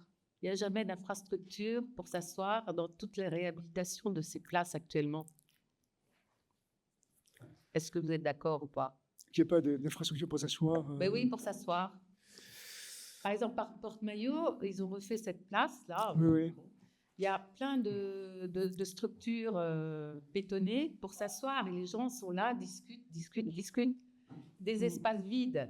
On se rend compte, mais c'est limité dans le temps par rapport à des personnes qui veulent échanger, discuter, se donner rendez-vous, etc. Et je trouve que dans les réhabilitations actuelles, ça manque beaucoup, ça. Je sais pas, les architectes, dans leur plan, à l'approche des musées aussi, parfois, dans des endroits, des espaces vides, il n'y a pas un simple carré de béton quoi, pour s'asseoir, alors que c'est un espace de rencontre. Qu'est-ce que vous en pensez? Non, mais moi, je ne sais pas. Écoutez, moi, l'espace de rencontre, excusez-moi, je le vois comme par exemple sur l'image derrière moi. Vous voyez, c'est-à-dire il y a deux hommes, ils sont debout, ils se rencontrent et ils parlent. Vous voyez. Ou c'est aussi ce à quoi je pensais quand j'ai parlé avec monsieur tout à l'heure là, pour les places italiennes. Les gens, Oui. ils sont pas assis au café, ils sont debout et ils parlent. On se rencontre entre deux êtres humains. Ça, c'est assez fascinant.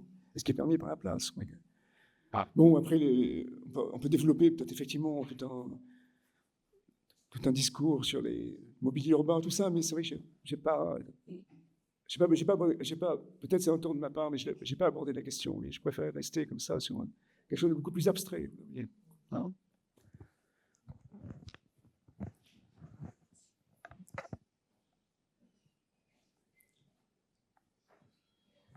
Je reprends la parole. Merci.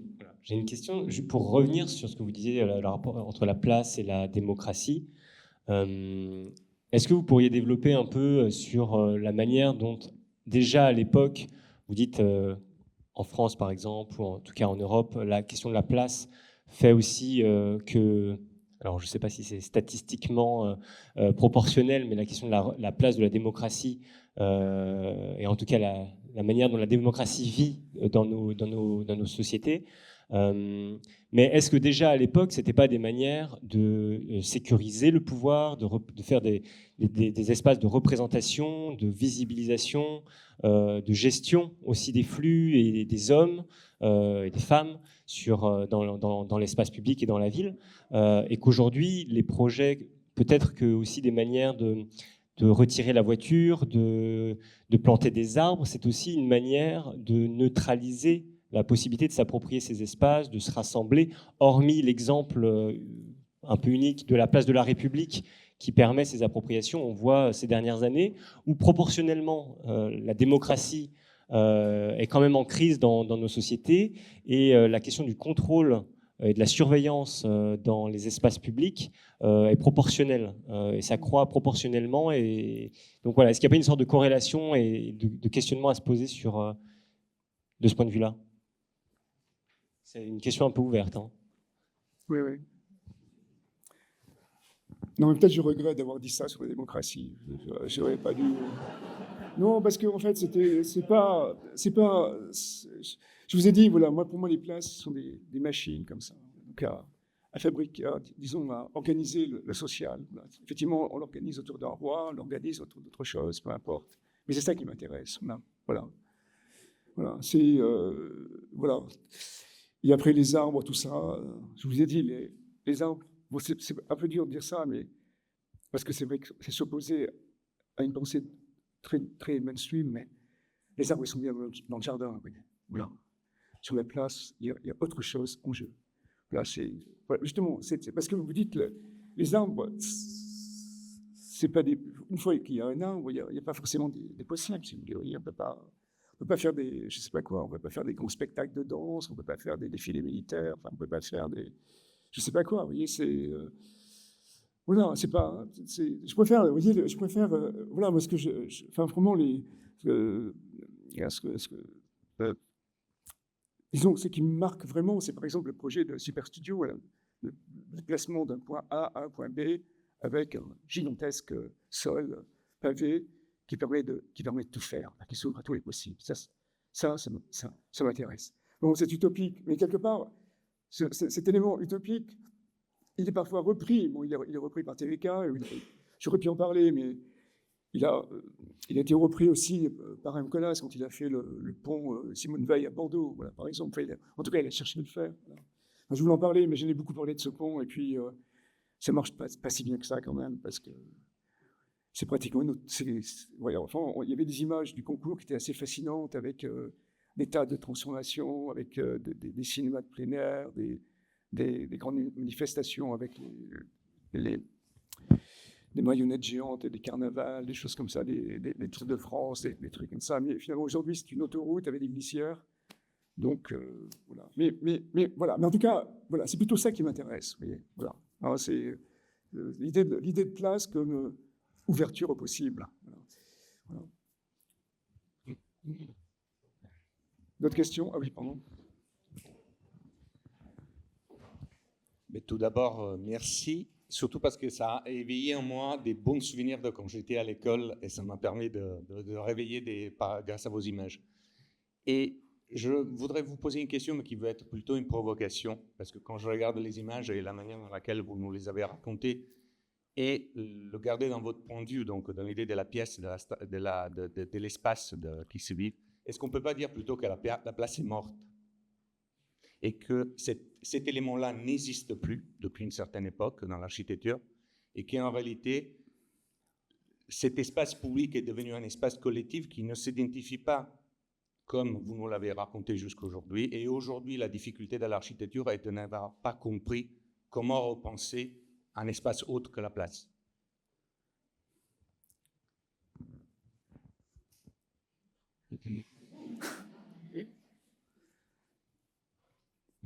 Vous arrêtez aux années 70. Oui. Comment? Ben non, je viens de parler de... non, mais excuse-moi, TVK, c'est pas 70, c'était il y a 10 ans, même pas.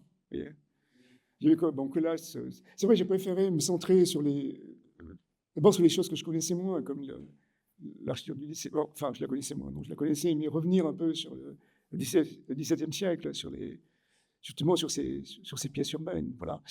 Est-ce que ça n'existe plus aujourd'hui? Ben, je ne suis pas d'accord avec vous, parce que récemment, je ne sais pas si c'est vrai, mais j'ai visité un bâtiment de Big à Bordeaux. Je ne sais pas comment ça s'appelle. C'est le... Comment? Voilà, avec la Méca.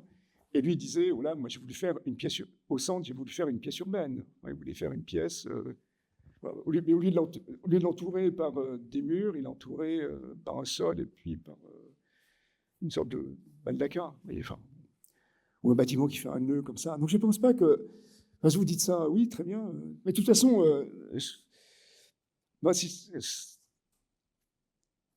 non, mais ce que vous dites, il n'y a plus de place aujourd'hui, moi je trouve ça super intéressant, je pense. Oui, on peut très bien dire aujourd'hui, voilà, il faut penser l'espace public hors de la place. Bon, pourquoi pas? C'est une possibilité, vous voyez. Ça, Je vous lance aussi en disant que j'arrête de l'appeler espace public et je l'appelle espace solide. Voilà, mais très bien. Non, oui, mais ça, non, mais écoutez, voilà, mais très bien. Moi, je suis pas détenteur d'une vérité, quoi. Je viens ici, je parle comme ça. Et après, au contraire, je suis très, très heureux que vous pensiez ça. Je ne le pense absolument pas, si vous voulez, c'est clair. Mais pourquoi pas dire... Et je pense, quand on est architecte, enfin, je ne sais pas si vous êtes architecte, vous n'êtes pas présenté, mais il faut avoir des idées radicales comme celle-là, c'est sûr. Effectivement, dire aujourd'hui la place c'est fini...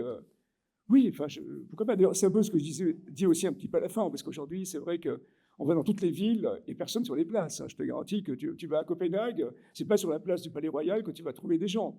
Tu les trouves sur les quais, sur les plages qu'ils ont aménagées partout.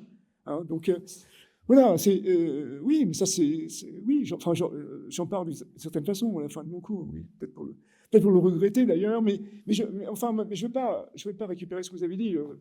Moi, je pense que, bien sûr, on peut dire ça, on peut le dire. Oui, la mienne est une provocation sur la sémantique du mot, si vous voulez, d'une certaine manière. Oui, mais enfin, écoutez, donc là, oui. C'est des morceaux. Oui, enfin, là, je n'y crois pas du tout à ça, excusez-moi. Là, mais je n'y crois pas du tout, donc, voilà, ça, j'y crois pas. Non. L'architecture, de toute façon, c'est pas des mots, c'est des traces, c'est des systèmes de traces, c'est pas... Voilà, c'est pas... Le mot, ça n'a aucun impact. Quoi. Non. On travaille sur les espaces fermés, les espaces semi-ouverts, des espaces complètement ouverts, mais voilà, il n'y a pas besoin de les noyer, à la limite. D'autres questions? Très bien, je vous remercie d'avoir venu.